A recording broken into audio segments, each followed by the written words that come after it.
I want to start by telling a story that you have been a part of. Many of you, regardless of whether you are at the department or you are in some other place in education well before you came to the department, you will remember the story that has unfolded over the last several years. Our story truly began back in 2007 when we had what I would call a call to action. It was a moment when we realized that we had been failing to tell the truth about our students' proficiency in Tennessee and how it stacked up against national proficiency. In fact, we got an F, and no one likes to get an F, but we got an F in Truth in Advertising from the U.S. Chamber of Commerce.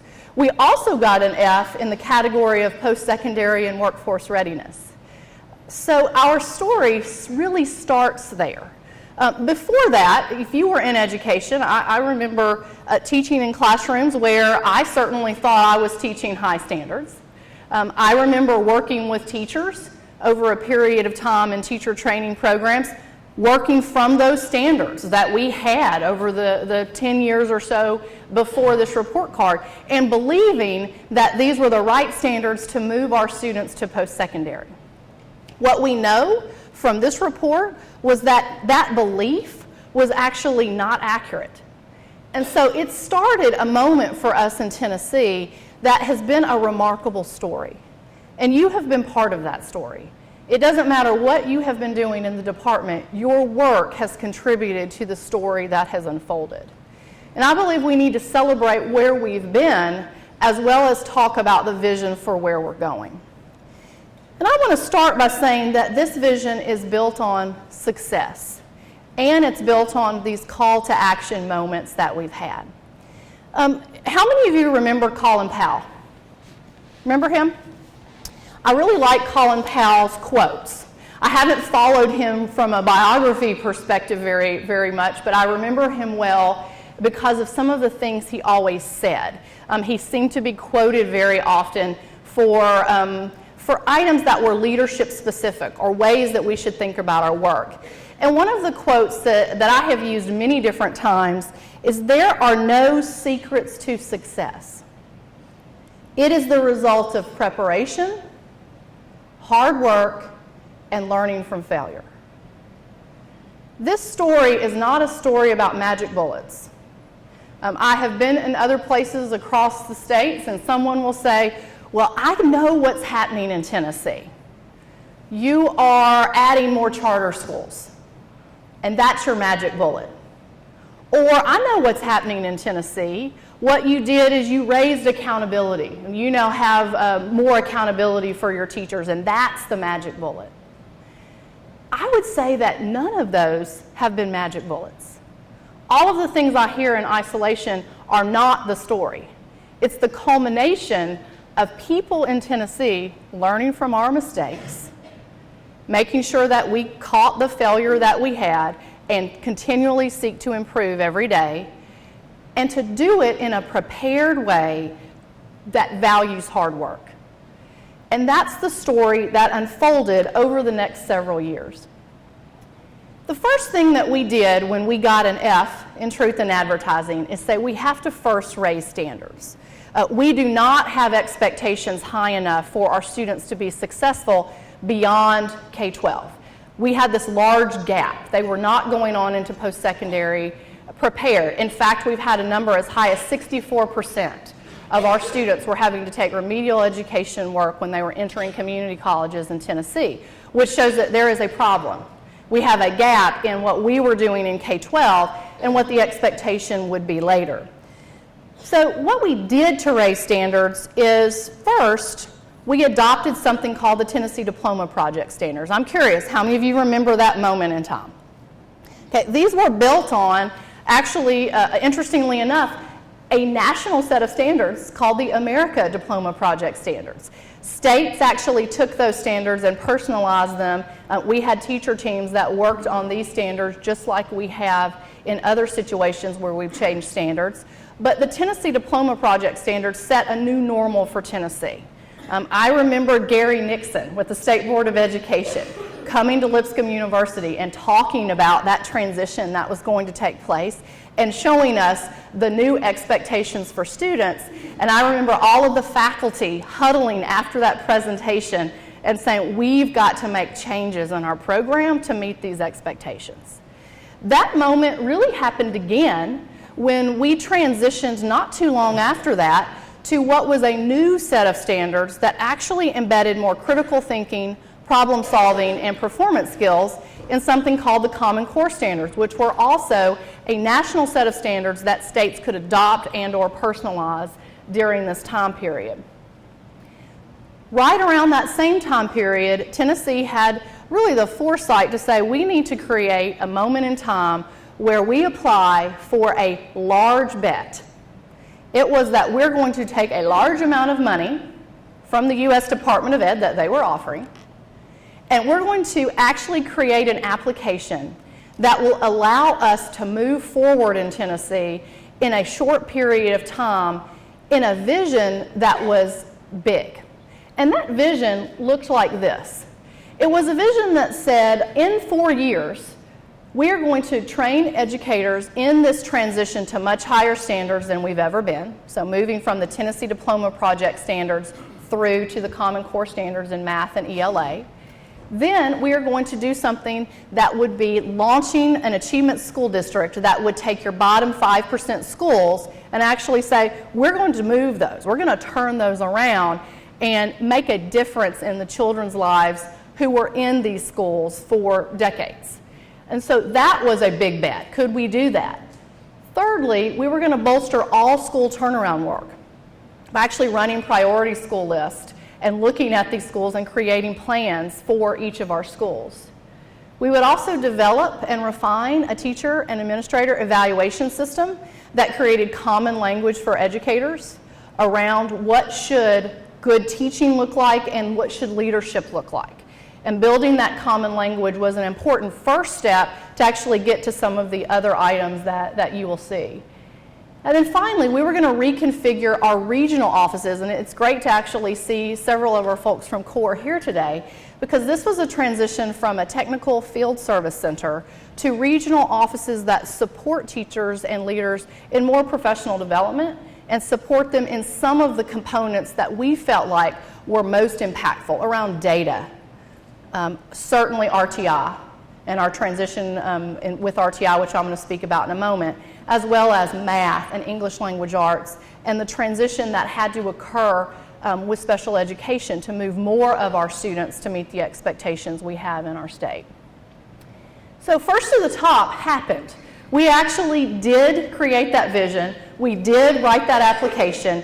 It did include lots of stakeholder engagement, and then we got money. It's sort of like when the dog, is chasing the bus, and what if the dog actually caught the bus? What would happen? I remember when we actually got the money in Tennessee, and you've said this is what you're going to do, then it's the moment where, wow, we're actually going to have to do all of these things. Right? And we need to be successful because we're first to the top and everyone is watching. And you know how that felt because many of you were in the department leading work at this time, or you came in during this time period. So raising standards doesn't end. I think it's interesting for you to see what has continued to happen as we think about raising standards. First, we adopted new social studies standards. So on the heels of math and ELA, there was a transition to new social studies standards. Then we began a review process on math and ELA that we're actually still in. The second review on the newly revised standards just opened up last week. And so we are in a moment now where we are still reviewing math and ELA standards because of a transition that needed to occur because teachers, legislators, folks across Tennessee said, we've got some tweaks to this. We've got some changes. We've got some areas that need improvement, and so we restarted that review process earlier than we normally would have. Also, we will be in a process over the next few months reviewing science standards, new standards that will be implemented in 18-19. We will be reviewing the social studies standards again. We're essentially moving that review period up by about a year, starting in January. and then the new math and ELA standards will be fully implemented in 17-18 after they finish the review process and go through state board approval this spring. And then we will begin some training on what changed with those standards starting as early as this summer and next year. So this process doesn't end. In fact, we have now decided as a state that we will be reviewing standards every 6 years. Now, we were somewhat doing that already, but it is a moment in time that Tennessee will not be caught off guard because the standards review process will be an ongoing process, a continuous improvement cycle that truly will never fully be done, but it will continue to get better. Now, you may say, well, besides raising standards, what did we do in Tennessee that really started changing the tide in our state? The second thing we said is you can't just raise standards. You actually have to increase accountability around what you've set as high expectations. Okay. So I'm going to give you an example of this because I think it makes the point. When my daughter was little, she would eat M&Ms for every meal if I had let her. I mean, that's just what she would have done. And I sort of tried to raise the standards there. So we're not eating M&Ms. I'm going to put the M&Ms up, and we're going to try some greens, eat some protein. And I attempted to do that, and it would be interesting, she just wouldn't eat it. So I had to increase accountability. My accountability was, if you don't eat this, this is what's going to happen. If you do eat this, this is what's going to happen. So there was a positive, and then there was that stick, right? That this is important. This is about you and your health. I told her the why. You're going to be sick. You're not going to grow appropriately. You're not going to be healthy. This causes long-term effects. I mean, I'm literally having this conversation with a 3-year-old. And I had to put some accountability there. And ultimately, guess what happened? She did do what she was asked to do over time, but it wasn't without some struggle on the front end. But then she owned it and she liked it. And she said, I want to do this for me. She now says, I need to eat something green. I mean, that does happen. And I will say, that is a very small example that gives you the picture of when you actually do raise standards, there's a reason why you need to put accountability with it. It happens in our daily lives. You can think of lots of illustrations of this. So this is what we did to increase accountability. First, we earned approval for the first ESEA flexibility waiver. You'll know that as the No Child Left Behind waiver for our own state accountability system. We also led the nation in implementing the team evaluation, our statewide teacher evaluation, and we truly were a leader in this area. Moving to, at that time, the TAP rubrics, making that part of our own evaluation moment. And I want to say thank you to the number of you in this room who have been part of that story. We have continually improved the evaluation system every year. I love looking at those reports that come out yearly and say what we've done to make changes, because we're listening to educators, we're listening to policymakers, we're listening to folks internal to the department, we're listening to stakeholders, and we're saying we've got room for improvement every year, and this, like standards, is going to be an ongoing continuous improvement moment. That doesn't mean that there haven't been challenges as we've continued to improve. It means that we've continually gotten better. And our educator survey results this year, with 60% of teachers responding, has said, yes, teachers in the field actually believe we're getting better, and they're learning more from that than they ever have. Then, you may remember this, we continued the support around evaluation by adding additional team coaches to support the work and the alignment. That was another continuous improvement moment. We created a more rigorous certification exam required for evaluators. We're talking about this exam again. Not only are we wanting to raise standards and rigor and accountability for teachers and students, we have to continually think about folks who are evaluators and raising the rigor and expectations for those in leadership roles who work with our teachers. Just recently, we did have a moment in time where we needed to create a new waiver because our waiver was running out. I will say that was the very first thing I did when I entered in the department. It was, I think, in 2 weeks it was due. You could either turn it in the end of January, or we had an opportunity to turn it in March. We talked with our team and said we needed more stakeholder engagement and time, and so we ultimately submitted that in March. And I will say thank you to the team who led that. It was seamless. We did get a waiver renewal at the maximum number of years that the U.S. Department of Ed will give. We were one of 7 states who got that maximum renewal time. And it was a great moment in time because we had an opportunity to engage stakeholders to say, what didn't work from the first waiver that you would like to see improved? It may be something we can change, maybe not. But it was a wonderful moment in time where we now are under a new waiver that gives what we believe is an opportunity for districts to show their success in a variety of ways. And then finally, we just went through a moment in time in the spring where we decided that we've got to realize that we're in a transition moment with a new test, which I'm about to talk about. In that transition moment, we're going to have teachers who are trying to make the transition over a very short period of time. We want them to feel like this transition is being supported and it's not being used as a stick moment. And so for that reason, we took to the legislature the Teaching Enhancement Act, which was passed, and this lessens the amount, the impact of TN Ready in the first and second year on a teacher's evaluation score.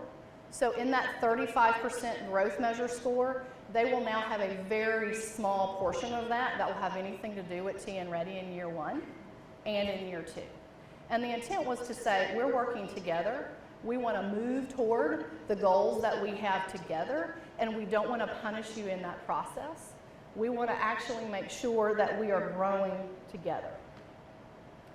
Now, we are in a moment in time now where we had to go to the third part of this foundation. So we've raised standards, we've increased accountability, again, continuous improvement moments, and we are finally at a stage where we can say we can align our assessments now to the standards that we've had in Tennessee. It's not that we haven't had an aligned test in terms of content.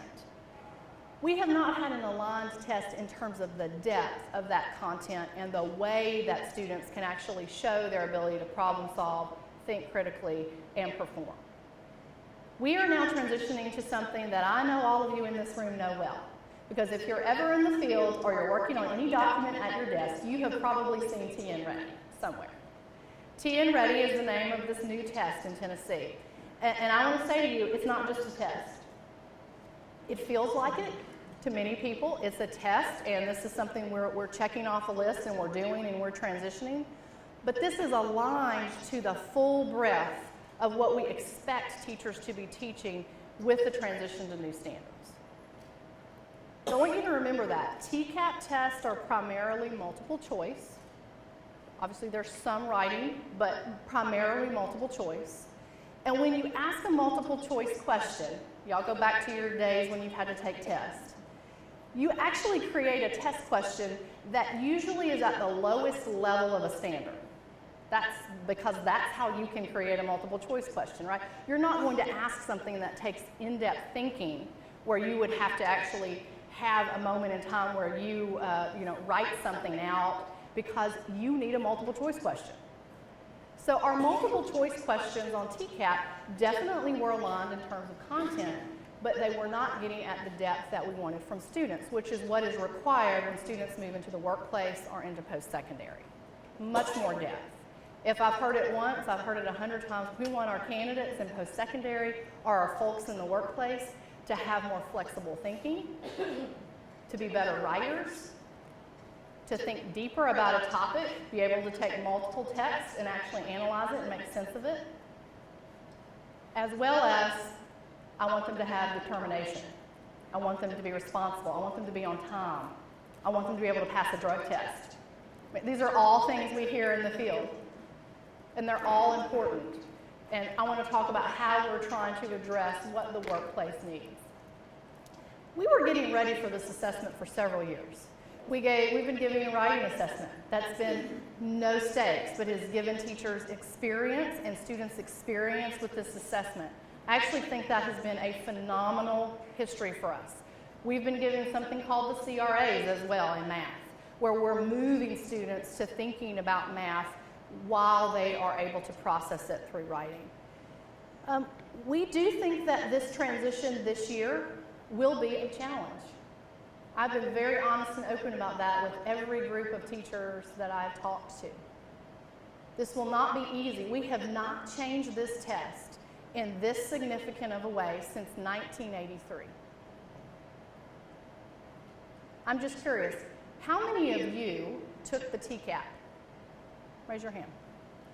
Okay, I want you to think about the TCAP and the way you took it. This is now completely online. It does have constructed response, open-ended response sections on part 1, and it is a part 1 and part 2 test in 2 windows of time in the spring. The block schedule students will be taking it in just a few weeks in November. So we are transitioning to something that is fully online with no district asking for a waiver to do this with a paper and pencil. We actually were shocked. But we're excited that districts are wanting to move to an online environment, and we're working to get there together. So this aligned assessment has been a huge part of our story because it now says there's a reality to the level of standards we've wanted you to teach, and the assessment actually shows what that reality looks like. So that has been an interesting story that you have most likely been a part of. Again, if you've been in the department or even somewhere else in education before you came to the department. That story led to 4 significant successes that hopefully you know. First, we are the fastest improving state in the nation on NAEP. That was a great moment a few years ago when we could say the hard work and energy and effort is paying off and we're moving.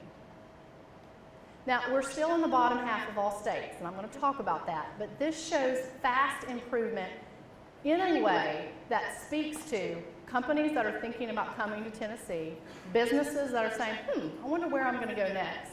This gives a marker that Tennessee is on the move. We actually do have an educated workforce in Tennessee that we can be proud of, and we're continuing to make improvements every year. We also had consistent gains on the TCAP every year since 2010. I'm going to show you some charts of what this has looked like. That's significant. We are not going backwards. We've had a rocky moment in reading that we'll share, but for the most part, with these tests, we have never gone backwards. That's positive. Continue moving forward. I know from working with a few other states before I came to the department, they were having backwards moments. It was very sketchy what was happening in their state. They couldn't show consistency, and we have been consistent. We've consistently moved forward. We also have the fastest growing graduation rate of any state. How many of you knew that already? I find it surprising. A lot of folks in the field are surprised when I share that with them. They don't realize that we are moving faster than any state in our graduation rate. And another sort of marker I'll put there, we are growing faster than any other state in graduation rate with students who are the most economically disadvantaged. So we're moving, that all means all, we're moving more kids to graduation than we ever have, particularly some of the hardest students to move to graduation. And finally, we continue to improve our ACT statewide average. At this point, we're at a 19.4. We were at a 19.3 last year. And you may say, well, that's great, but you're not moving very fast. Well, we're going to talk about we have to accelerate that. It's important to accelerate it, but moving 1/10 of a point when all students in Tennessee take the ACT, their 11th grade year, is significant. And we've got to celebrate that success. We're one of a few states that have every student take the ACT. I'm proud of that because, again, we know all means all. All students should have choice, and all students should be moved to the rigorous standards that we have in Tennessee. Thought you might like to see the TCAP results. You'll notice the gray bar is 2009-10, the blue bar is 2014-15. Math, reading, and science have all moved upward. In most of the experiences that we've had with TCAP, we know that when we actually start moving forward with TCAP, students rise to those new expectations, and then the next year they've done better. We've seen that over and over and over again, particularly in math and science. And when we've added more rigorous courses like Algebra 2, and we get pushback, oh, I don't think all students can do that, you're going to see they have been able to do that. Reading has had slight improvement over that time period, but it's been rocky. And I thought I might show you this chart to illustrate that. Reading is in the middle, and you're going to see reading going up and down. So we haven't been consistent there, and you will note that is a significant portion of the strategic plan. Math, consistent improvement, and science, consistent improvement. This shows the high school end of course test. I'm particularly proud of Algebra 2 because I remember when Algebra 2 became a requirement for all students in Tennessee. I can't tell you how many folks said that's a mistake. Students can't meet the expectations of Algebra 2. What was post-secondary telling us? They were telling us the opposite. They were saying math is a gateway into post-secondary. It is a determinant of whether you're going to be successful in your first year. It is the primary reason students are in remedial education when they move into community college, because they do not have the math skills that they need. And so I remember the feedback. Algebra 2, I don't think so. Post-secondary is on the other side saying that's absolutely what your students need. And this is a great chart to show not only did our students meet those expectations, they actually did it at a pretty quick rate. And we're continuing to see improvement with Algebra 2, and teachers are starting to tell me that Algebra 2 is one of those time periods that they get with students where they see that light bulb go off that I can go to college. I can do coursework that is college readiness coursework. So a great story for us. And English 3 even has had, even with our rocky reading scores, has made some improvement as well. So that is a story that I believe truly tells what Colin Powell said in his quote. A story of preparation, a story of hard work, and a story that we're learning from failure and continually improving. But we still have room to improve. These are shocking, and when someone asks me what keeps you up at night, this is some of them, particularly the first one. Less than half of all 3rd and 8th grade students are proficient or above in reading. Tennessee still ranks in the bottom half of all states on the nation's report card. In fall of 2014, 43% of high school graduates did not enroll in post-secondary. I'm going to tell you in a minute why that will not work going forward. Almost 60% of first-time freshmen in Tennessee community colleges took at least one remedial or developmental course. Tennessee's 6-year graduation rate is 28% for community colleges and 58% for universities. Now let me ask you, do any of these things surprise you? Okay, some of you are saying yes. How many of you say something on there surprises me? I didn't know that.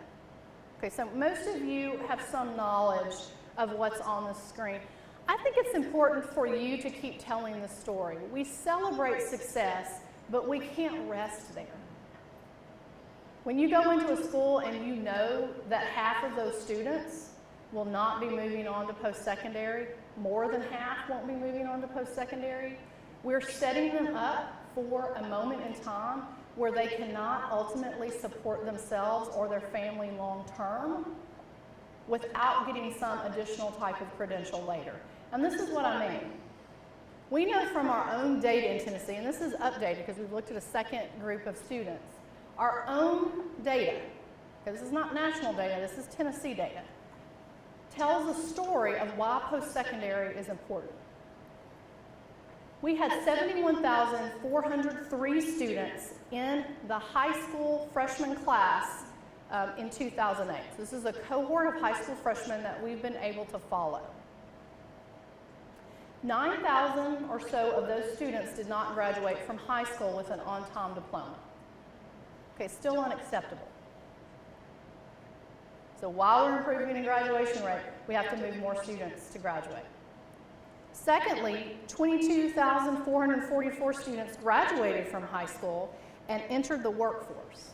This means they walked across the stage and they got a diploma, and we all clapped for them and were excited, because that is a significant celebratory moment.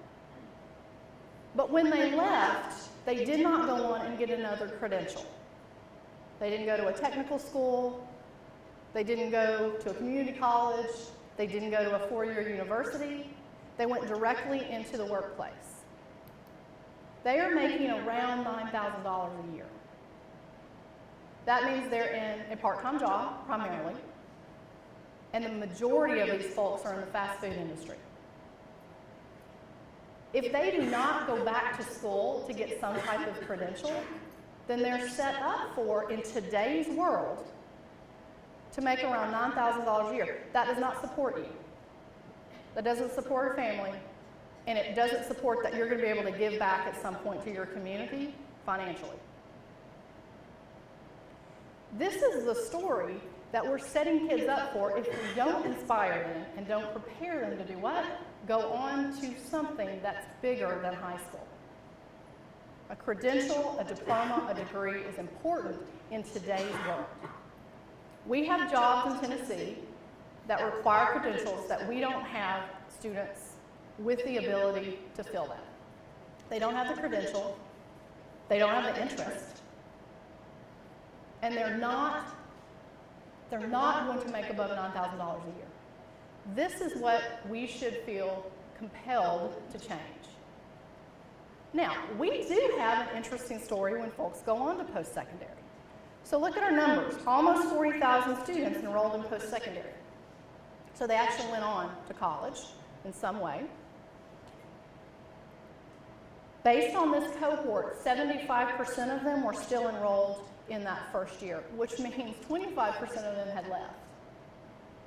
They didn't stay. Now, that number is actually slightly better than the cohort before that we followed, where a much larger number of them did not stay. Now, folks always ask me, why don't kids persist in college? Why don't they stay? One is typically financial. Okay, they don't financially have the means to stay where they are. Two, it's typically because they culturally are being pulled back to where they're from, because they're the first person to ever go to college. And so there's this cultural pull to come back to where you are, because you don't have a support mechanism saying keep going when it gets hard. Third, there are competence issues. They can't do the work. They're in too many remedial courses and they start feeling discouraged, and they're just not prepared for the college work that's in front of them. Those are the three most common reasons why someone doesn't persist. Now, I'm going to put 4 and 5 in there, have a lot to do with the post-secondary community itself. Not being as supportive as it needs to be to actually help a student persist. They put up too many barriers, and so we'll talk about those another day. But those three are really important for us in the department. The first one, around financial, we're trying to remove as a state. Just say, look, you may have never thought you could go, but with Tennessee Promise, you have this opportunity to go to college essentially free of charge for grades 13 and 14. That's a big deal. And it's a big deal for students to not take a year off and then decide to go back. The more students do that, the less often they go back. So to have this continuous transition from I'm moving from high school, I'm getting my diploma, and then I'm going directly into a post-secondary program. Now, culturally, we're trying to change that with mentorship, with talking about how important it is for us to provide the type of partnerships with students to make sure they can be successful, not only in K-12, but also in that transition period between K-12 and post-secondary, and then to have better mentorship when they actually get to college. The third, we are somewhat directly responsible for in K-12, in the Department of Education, in the leadership roles that we serve in. Because our role is to get them ready that when they do go, they actually can do the work without remediation. We cannot continue to graduate students that have to go into post-secondary and the first thing they're told is, you can't do this work. You will have to take 2 courses to get you prepared to do this work. The worst days of my experience in 13 years in higher ed was when I was advising a freshman who wanted to be a teacher or was undecided, and I had to say to that person, you're going to have to take 2, 3 developmental courses because your ACT is too low, your GPA in these courses shows that you didn't have proficiency. Those are the worst days. And I'll never forget, I've shared this, I had one day when a student said to me, I'll never forget her, she was sitting across the table from me and she said, could you tell my high school that I wasn't prepared? And so now I'm telling those high schools, I actually have the opportunity to tell those high schools, they're not prepared for what we're asking them to do. And that student wanted nothing more than to be at that university doing work like all of her friends were. She dropped out. She never came back. She ultimately came back 6 years later. And during that time period that she wasn't there, I calculated how much salary money, how much wages she lost during that time period. Because I was interested. She lost thousands and thousands of dollars that she could either have been saving or she could have been using for something else that she lost because she was literally not able to do the coursework that she wanted to be able to do when she came to the university. And that is a story that happens over and over again. That, you know why she came back? Because she had a family that helped support her to come back. And that is not the story all students have. So this chart and all that it represents, it's not just data, these are real kids, is important for us to remember as we think about why do we have the vision that we're setting forth. This is our vision in the Department of Ed moving forward. Districts and schools in Tennessee will exemplify excellence and equity such that all students are equipped with the knowledge and skills to successfully embark upon their chosen path in life. All students need to have choice, and we have to move all students to certain expectations to offer them that choice. You have in front of you, I believe, a document that you got when we came in that is a picture of our strategic plan. You'll notice at the bottom it has the foundational work that we will continue to build on, that story that we've already been a part of. And you know, building that house, the foundation is really, really critical, and we've been in a time period where we've been doing that well, and we will continue to make that strong. But that's not where we can stop. If we stop there, then we will not get the momentum that we have to go toward to get to our ultimate goal, which is for us to succeed, more students need to be moving into post-secondary, a credential, a diploma, a degree. So when I was little, my mother used to listen to books on tape in the car, the cassette tapes, not the CDs. And those cassette tapes were one of 2 kinds of cassette tapes. We did this everywhere. It didn't matter where we were going, she'd pop these things in. I never listened to the radio, I didn't even know it existed for a long time. They were something about positive thinking. She had Dale Carnegie, you know, How to Win Friends and Influence People. She would have Think and Grow Rich by Norman Vincent Peale. I mean, it was all this positive thinking, sort of self-talk type of tape. Or she had the Bible on tape. So sometimes she'd pop in Bible on tape. I never knew which we were going to get. But she would put one of those in. And that's what we listened to everywhere we would go. And I remember she would always have some commentary at some point. So I'm the child in the back seat. And she would say, well, I hope you're listening to that, because this is what that means. And so it was a constant teaching moment, and it was constantly about being positive. being optimistic, seeing where you're going, and then working to get there. So as I look at this, Tennessee Succeeds is about that positive moment and all this work that we have to do to get there. But the first thing that I learned from those tapes was that you first have to have a vision. You have to say, this is where I'm going. And then you have to work really hard to get there. Our vision is big. I have actually had people say, I don't think we can get there. Now, if you're thinking that, you can tell me, because I actually think it's good conversation. But I have no doubt we can get there.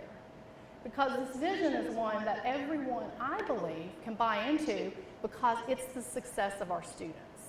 The only way Tennessee will succeed is if we move more students to post-secondary, we meet our Drive to 55 goals, and we bring in the business that an educated workforce needs in a state that needs to thrive on the economic development that we have here. And for our state, when 60+% of our students are considered disadvantaged in some way, all students need to meet these benchmarks. Okay, we don't have this state where, only 15% of our students are disadvantaged. That is not what Tennessee is about. We're a place that we have to work hard to get all of our students to meet these goals. Here's goal 1.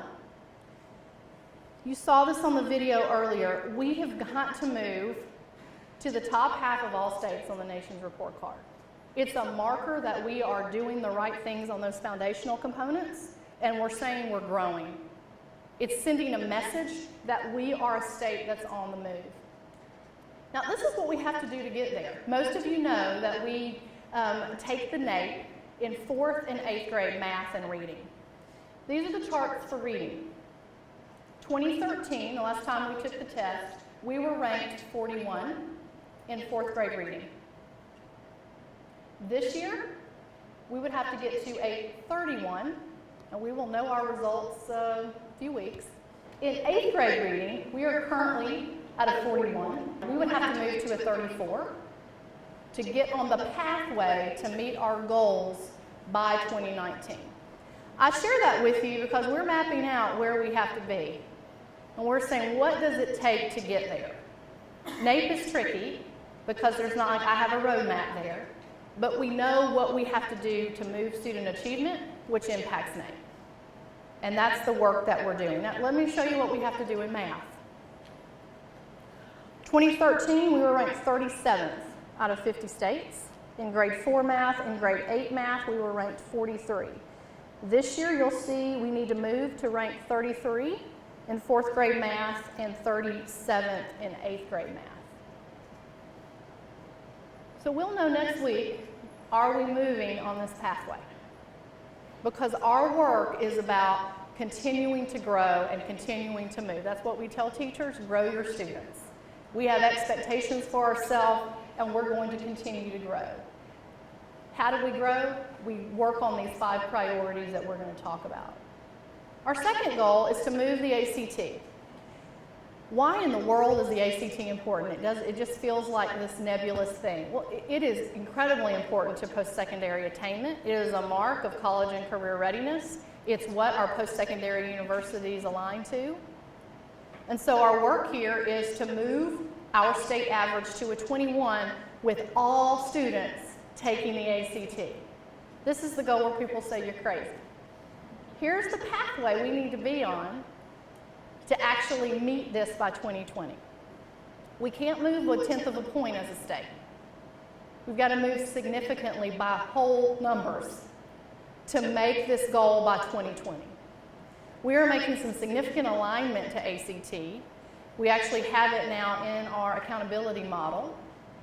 We are working very diligently to work with districts to make sure they have the knowledge and expertise to align to ACT and to better prepare, and to make this a priority for our state. And then third goal is the Drive to 55 goal that many of you hear about wherever you go. We've got to have this same goal. And I thought it would be interesting for you to see these graphs. When students exit, when they walk across the stage and get their diploma, when they exit high school, this is where they go. So the first graph shows you the ones that are not enrolled. Okay, so you can see that's over 40% are not enrolled. Then four-year universities, you have around 35% of them that are going on to four-year. Between 20 and 25% are going to a two-year school or less. They're going to get a credential of some kind. And then we have a very small percentage that go directly into a TCAP. A TCAP is typically right now a university program where a student comes back to it after they have been out in the workplace for a while or they've done something else. It's a much older student population typically. We want to flip that. We need more students taking advantage of all three of these options, and there is some opportunity here that we can take advantage of. I thought you'd also like to see this graph, which shows that 2008 graduates and their post-secondary attainment. We had 76% of them, 76% of them, that had no post-secondary degree of any kind, and 24% of them that had a post-secondary degree. Now, look at the gap, what the workplace needs and what we're producing, and then the gap that exists on what we're producing and their ability to do post-secondary work. It is a massive gap. So what we're doing right now in K-12 is to try to raise the bottom, right, raise that floor so we can actually close that gap at the top. And when we talk about raising expectations, aligning assessment, and increasing accountability, it's all about raising the floor so the gap between high school and post-secondary closes. Now quickly, I'm going to share some of our priorities with you. And I want to do this by saying that these priorities are more detailed in some documents that are on the website. And so we've sent that out to you. We want you to access that as much as you can and share it. It is something we're sharing widely. We will have additional detail for folks internally to give you even more around action steps and timelines on every single one of these priorities. But our priorities are the 5 you heard in the video. The 5 are in somewhat of an order. And so I'm going to start with early foundations in literacy because we think our data shows that this is so significant to our success that we've got to put it as a top priority. So let me share why this is so important. Over the past several years, we've seen steady gains, as you saw, in math. However, English language arts has remained stagnant or declined, not making progress there. We also know that statewide assessments to measure student learning don't begin until grade 3. So we have little knowledge about what's actually happening in those early years. We also know that of over 6,000 Tennessee students rated below basic in 3rd grade English language arts, less than 3% of them reach proficiency by 5th grade. So guess why that's important?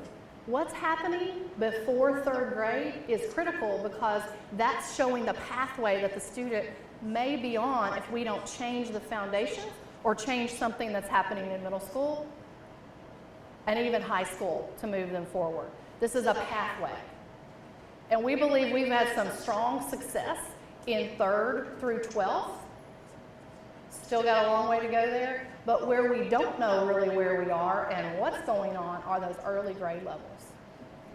We've got to create a strong foundation. We also know in this area that for many students, early intervention is really the key. Making sure early we know what's going on. I don't know how many of you are on Twitter, but when we tweet out anything about reading, I always get somebody that will say, well, really, your issues around reading start well before they even come to school.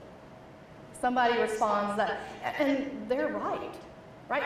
Reading starts from birth. So we have to do more across state government to talk about what should be happening even before they get to school. And we're going to be doing that. But it's also about what they do when they get to school, that we can make sure they're on this pathway of success, building on what we hope can be a very strong foundation in child care programs, pre-K programs, kindergarten programs, and then continuing them on that pathway. A reminder, here's what our scores look like in reading, and this is the comparison to math. In our strategic plan, there are 2 specific initiatives. Ready to Read is about what happens in those early foundational years, and Read to Be Ready is about this spectrum that we have to think about between 3rd and, quite frankly, all the way through high school. That strong, deep understanding of literacy that improves comprehension at every single one of those levels, improves literacy as a whole, writing and thinking and speaking, and making the connections between those. We also know that early screening is important. We have a statewide kindergarten screener in this plan to make sure we have early knowledge about where students are and to try to use that knowledge to make best decisions for students. Also, we will be developing more and better training.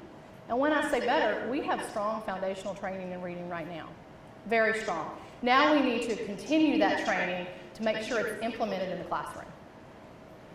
Also creating an academic network of literacy coaches that we have more control over to actually take that training inside schools and make sure that there is a follow-through and that teachers know how to do this. I want to stop there and give you a moment to talk. I would like for you to turn to the people that are right beside you or behind you, and I want you to share how your role, whatever your role is in the department, and you may say, oh my goodness, what are you about to ask, because I don't have any connection to this. I want you to share how your role is connected to improving in early foundations in literacy. How do you believe you can make sure that we move more students to proficiency in reading wherever you are? I'm going to give you about a minute and a half. So turn to your neighbor and answer that question.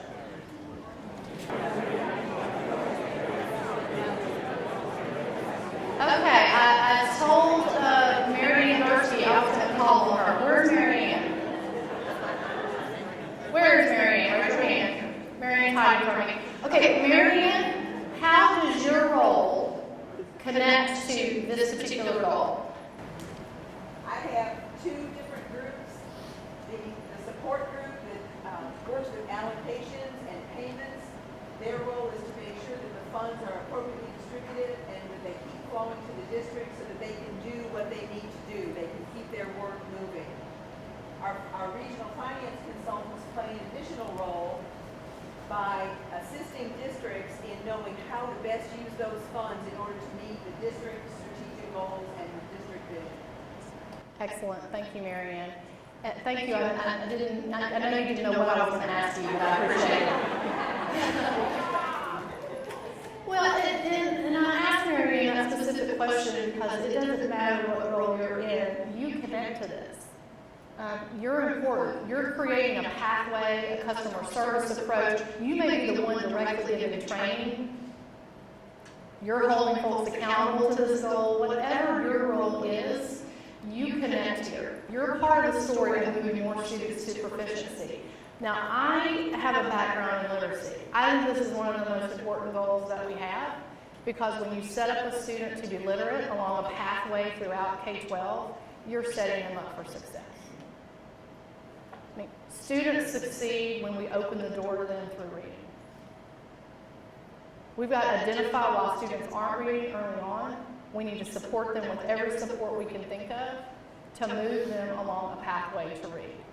Reading is, for 60% of kids, one of the most challenging things they will ever learn to do in school. Let me repeat that. Reading is, for 60% of our children, one of the most difficult things they will learn to do. And starting that early is critical. We know that in reading, we have some folks who are doing work well. I'm going to speak through these, but I want you to know some highlights of work that's happening right now out in the field that we believe is doing this well. Polk County. Polk County's pre-K program, Benton Elementary School, which I've had an opportunity to visit, is reducing the number of struggling readers. They have 40 children in their pre-K classrooms. The program is very sensitive to social and emotional growth. It has not gone away. This is not kill and drill reading. This is about a child-friendly environment where reading is at the center of it. It's a literacy-rich environment. They have 7 specific literacy goals that they work on daily, and they monitor and measure whether all students are getting there. And the environment is about reading. It's about early numeracy as well. By the way, we're not forgetting that. But they are ensuring that it's being monitored. I'm impressed with their teachers and the leader of that program, who is constantly moving students around to make sure that their individual specific need is being met. To date, 87% of their pre-K students scored 70 or higher on their early literacy exam, while less than 25 of the non-BES pre-K students scored 70 or higher. This program is making a difference for their kids in early foundations. Davidson County is a great program. I see Lisa Wiltshire here, who was influential in making this happen. We stole her from Davidson County, so I'm glad to have you here. Casa Asafran is an early learning center that truly focuses on serving students who are English language learners based on the very area of town that Casa Asafran is in. It's a preschool that serves 84-year-olds in Davidson County. More than half of their students are non-native English speakers, and 85% are economically disadvantaged. They focus on serving families. It's a community center approach that houses 10 other local nonprofits that can serve these families. And if you've not been over there, you really need to see it. It's a great place. They focus on small group literacy work, music, movement, gardening, daily routines where they're talking. There's rich vocabulary, and reading is being built through these experiences. Their results today, after 9 months in pre-K, 70% of their non-native English-speaking students require no English learner services in kindergarten because of strong foundations at this center. Lebanon Special School District. This is a school district we'll actually highlight at the LEAD conference on Monday. But they have worked diligently to incorporate a literacy initiative for the last few years. They have an early literacy focus in pre-K through 2nd grade. They have reading specialists in grades 2 through 3 in each school.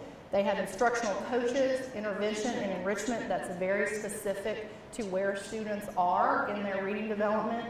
They have very specific software that helps support literacy practice, and they do weekly deep literacy task lessons that actually help move students for preparation to what TN Ready is going to require. Their results to date, their literacy growth score was a 5 district-wide. 4 schools scored a 5, and 2 schools scored a 4 in their school-wide literacy growth, and they did rank 15 out of 145 districts in growth. Very intentional work there. I've also had an opportunity to visit and talk to the folks who have really led this work. Intentional is the word I would use, and it's multiple layers. It's not we're just doing pre-K well, or we're just thinking about we need literacy coaches, or we're just over here really trying to implement RTI well. It's layers of work to meet all kids' needs and all teachers' needs based on where they are with their understanding of teaching reading. Lauderdale County is a great story. 78% of their students are economically disadvantaged.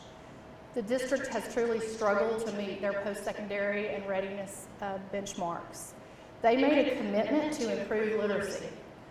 I love this. I've seen this in a few districts where they said that's our vision. We're improving literacy, and they're backward mapping to figure out how to make that work. Lauderdale County is one that's doing that. They started something called ELI, which is the Extended Literacy Initiative in pre-K to 3rd grade. They use student data to truly drive what they do. They've created formative assessments to help them. They receive 90 to 240 minutes of intensive literacy instruction per day, and they would be the first to tell you that that's difficult to get in the school day, so they have this extended literacy time for their students who need it most before or after school. And we're going to hear more about this as well at the LEAD conference. They do some innovative scheduling to actually make this work, and they do daily rotations through these labs, extension labs, and literacy stations to optimize leveled student learning. Where are they and where do they need to be?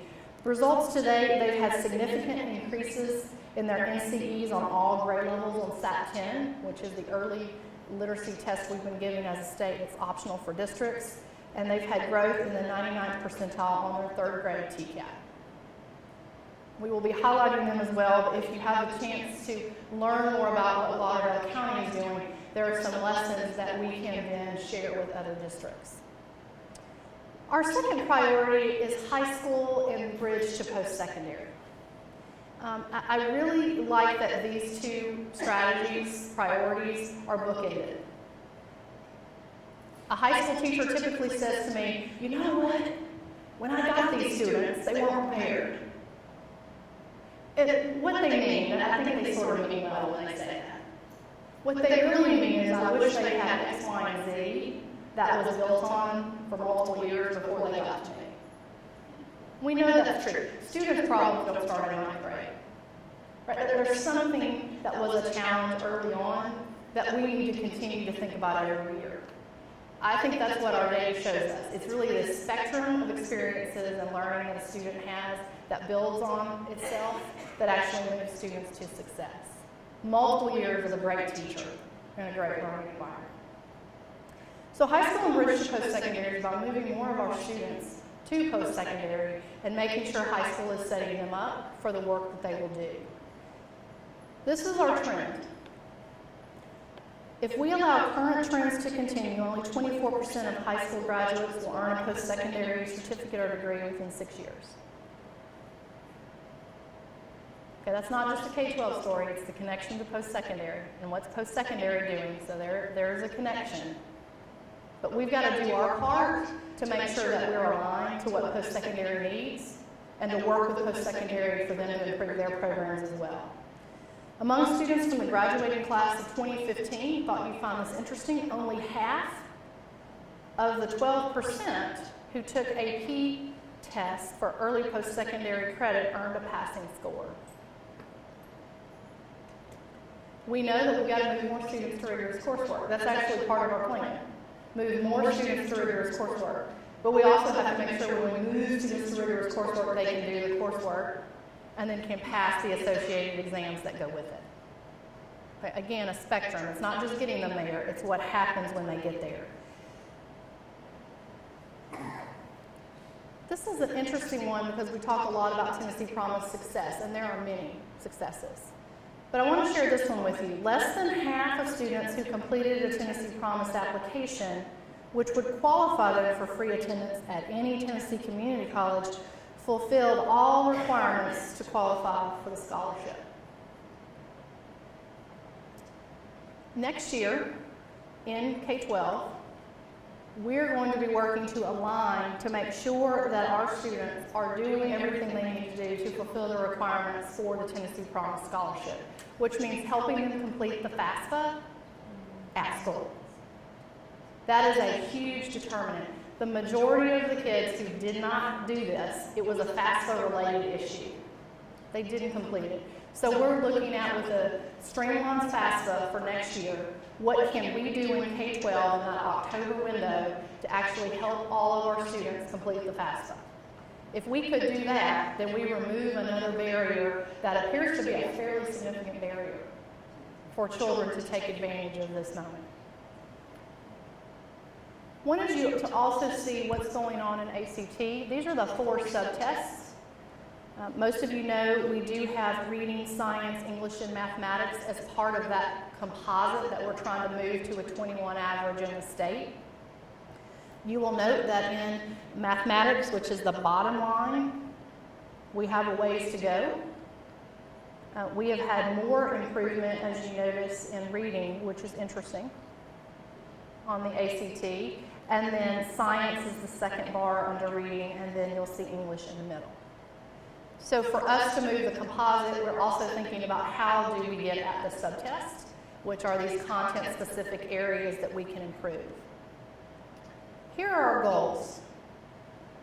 We must have greater student access to early post-secondary work, rigorous work that points to post-secondary and industry certifications. I'm excited about the work in CTE, Career and Technical Education. I think they've done extraordinary foundational work that's gotten us to the point where we are. We've created more rigorous courses, we've aligned courses to what the needs are, And now the next level is to say, could we do more early credentials, technical credentials, inside high schools that then point them to later technical credentials at our TCAPs or moving on to community college.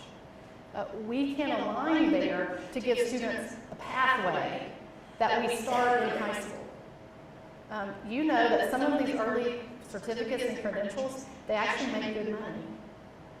They actually have opportunities that if they didn't take that advantage of that credential, they're back to that $9,000 a year working at McDonald's. But to say, we're investing in you and the choices that we want you to make, and if this is a choice that you want to make early on, we're going to help you get on that pathway. And to do that through early credentials, that, by the way, doesn't mean you're lessening your expectations. I actually hate to hear that. We are not lowering expectations for students who choose to go into welding or mechatronics. They still have to meet high expectations, rigorous expectations that are foundational for all students. Because, by the way, I'm not sure I could do half of what a student in mechatronics is being asked to do. High levels of tech skills, literacy skills, understanding technical manuals, making decisions on the fly. This is work that is rigorous, and it is for all students. So these are not tracks that we're putting kids on. All students are meeting these expectations because the work that actually exists in the real world today requires that. The president of AT&T said on a panel just a few weeks ago, she said, you know what I need? She said, we've moved in technology from a hardware world to a software world. And in that transition, we're not training people appropriately for what our needs are. We've got to have graduates who are coming out of these programs that understand how to make connections, are flexible, know how to read deeply and find information, make decisions on the fly, know how to synthesize information from lots of different places. What I don't need is someone who just takes the manual and goes down 1, 2, 3, 4. That's not the real world anymore. We require high-level thinkers, which require high-level literacy skills, high-level mathematics skills, and that's for every student and every pathway that we're moving toward. We also know that we have to develop a common definition of what in the world post-secondary and workforce readiness means. For workforce readiness, again, I told you what I hear folks say. I want folks to be responsible, get to work on time. They need to pass the drug test. I can't tell you how many times I've heard that. Like, that's what I require. They need to know how to think. They need to get along with people. So workforce readiness actually means a lot more than just academic readiness. Those two things have to be thought about together. And so creating that definition and how in the world does K-12 connect with that? And then finally, we have a focus on counselors that we believe is really important to get to these goals. I want to quickly share a couple examples. Tullahoma City is a district that truly has moved on ACT fairly significantly this past year. They had the largest growth. They had a composite average that moved up by 2 points. They're at a 22.4. And when you talk to that director and folks in the district, you will learn that they increased access to technology for students to have more access to preparation tools. They also increased their focus on AP enrollment, moving more students to more rigorous coursework so they can do what's being asked on the ACT. And then they increased their rigor across all courses to actually match courses to ACT standards, ACT benchmarks. One of my favorite stories is out of Hawkins County. How many of you know where Hawkins County is? Okay. How many of you traveled to Hawkins County? Okay, so you know Hawkins County. Clinch School is in Hawkins County. It's a small rural school that they made an effort to say we're going to turn around our dropout rates and we're going to move more students to college. They started their college-going culture down in 6th grade. They have yearly tours all the way down to 6th grade where they're saying, let's go and visit the colleges and show you what's possible. They will tell you that this is most of the time the first time a kid's been on a college campus. Sometimes it's the first time they've been out of the county. I hear that a lot. When we go on a college tour, you know, 60% of my kids have never been out of the county before. And so this is an opportunity for them to see what's out there, particularly as it relates to post-secondary. The counselors help every single person fill out the FAFSA. Now remember, this is a small school. But there's a pathway and intentionality that we're going to get our students to college. They also have opened the world to their kids with more online courses so they can take advantage of things that they can't offer at a small school. Results today.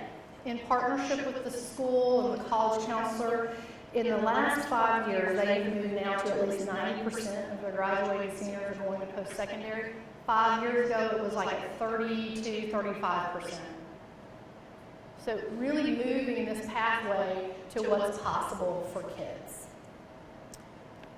Now, I am going to ask you a question on All Means All, because this is one of the priorities that we believe that the department has probably been the strongest in over the last several years. We have put a stake in the ground that said all students are going to be successful. We're not meeting that, but we have absolutely said it's important, and now we've got to align every single priority to make sure that that's happening for all kids. We're not where we need to be with multiple groups. First, we actually cannot improve overall without improving in these 4 historically underserved subgroups: the economically disadvantaged, Black, Hispanic, Native American, English learners, and students with disabilities. While the average student performance has risen in the past years, we continue to see substantial achievement gaps between students in historically underserved subgroups and these comparison groups. In grades 3 through 8, nearly 35,000 of the 450,000 students, 8%, tested below basic in both math and English language arts. All but 2,000 of these students fall into one of the 4 historically underserved groups. I'm going to show you this graph, and I'm going to ask you a question. We're actually going to stop on All Means All. I'm just going to give you a high level on the last 2. These 4 subgroups have not moved significantly over the last several years. We've had some movement with economically disadvantaged, and we've had some movement with Black, Hispanic, Native American. In fact, we have made movement over the last few years. But we're not doing that with English language learners or our students with disabilities. And this shows that story to you. These are the percent of students who are proficient or advanced in grades 3 through 8 reading language arts. So you can see in the blue bar where the comparison group is and where our historically underperforming groups sit. We are going to change that by truly focusing on the next implementation level of RTI squared, thinking about personalized learning and some projects and pilots that we can do immediately to move more students to the success that we know is possible through both remediation and acceleration. And then absolutely making sure that we have our most effective teachers with the students who need it the most because they're the farthest behind, and creating more pathways to make that happen and intentionality. I want to ask you a question that you're going to take literally about a minute to talk to your partner about, same people that you just talked to. And I want you to discuss for that minute, how do you think we're doing in this area? Some of you are really close to this. Some of you are not, but you know how you think we're doing. Because you either have conversations about this topic, and if you don't, I would love for us to start talking about this more internally. We have got to have a deeper strategy in a couple of these areas than we've had to start moving the needle for our students that need it the most. So take a minute, and I want you to share it. Where do you think we are? How do you think we're doing in this area itself?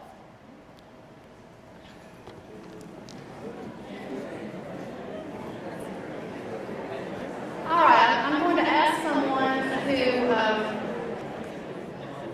let's see, Philip Jacobs, stand up. Tell us, how do you think we're doing in All Means All? So this is the spot, right? I happen to stand on that spot.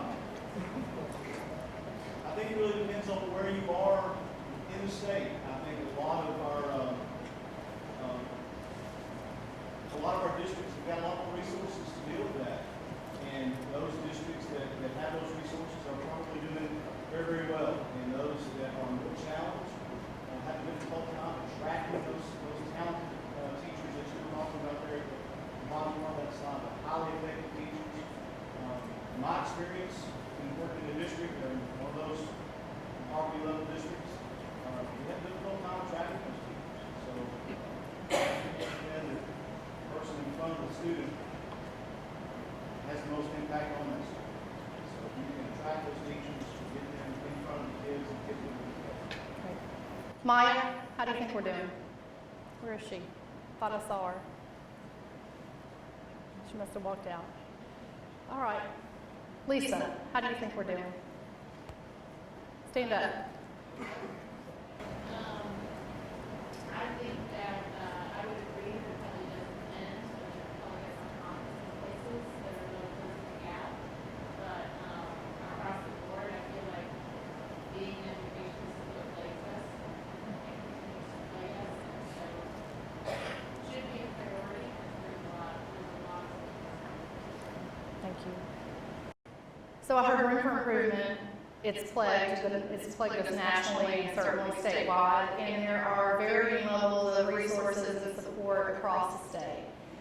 We are looking at what districts actually need more support from us in terms of RTI implementation, and appreciate the work that's going on there to say we've got folks at different levels of actual implementation, and we need to share what's going well and some best practices from folks who are doing it well, and actually work with districts who are struggling still in this area. And so much more intentionality around RTI squared and the work that can happen there. Also making sure that our English language learners have a depth of learning strategies that we can actually lead from a State Department perspective as that group continues to grow. We can do more to influence that work from thinking about curriculum, instruction, and support mechanisms for our English language learners. You will be hearing more about Mommy's All because it touches all of us. This is an area where your work can make a significant difference as we try to create a pathway for every student to the choices that we know are available to them. The last two priority areas, support educators and empower districts. For time's sake, we're not going to dig into those deeply, but I will tell you they are critical because they are the support mechanisms to get to these top three goals. We've got to support our educators in a way that helps them be supported in reading, early foundations, early numeracy. We absolutely have to support our post-secondary transition and the teachers that are working in this transition between middle school and high school. And we have to be thoughtful about helping all of our teachers meet all students' needs. And so supporting educators and empowering districts from our perspective are these critical support mechanisms that include teacher preparation, leader preparation, as well as what happens when teachers get into their first job, and then how do we prepare leaders for the work that's in front of them. So I'm going to ask you in conclusion, how will you lead this vision? Your role at the department is a role of leadership. Whatever you're doing, you're a leader. You have influence over somebody. And many of you, somebodies. And so your leadership to lead this vision is critical for our work. I want you to lead it by aligning to it, by thinking about it, by making sure that when we're making decisions that we have been thoughtful, where does it fit in these priorities? And if you're being asked to spend a whole lot of time on something that doesn't seem to fit in these priorities, to ask the question about that. Because these priorities are significant and we believe move us to those three goals. How will you communicate this? Whoever you're talking to, how do you communicate this work? And then finally, and maybe the most importantly, how do you inspire others to work with you to get it?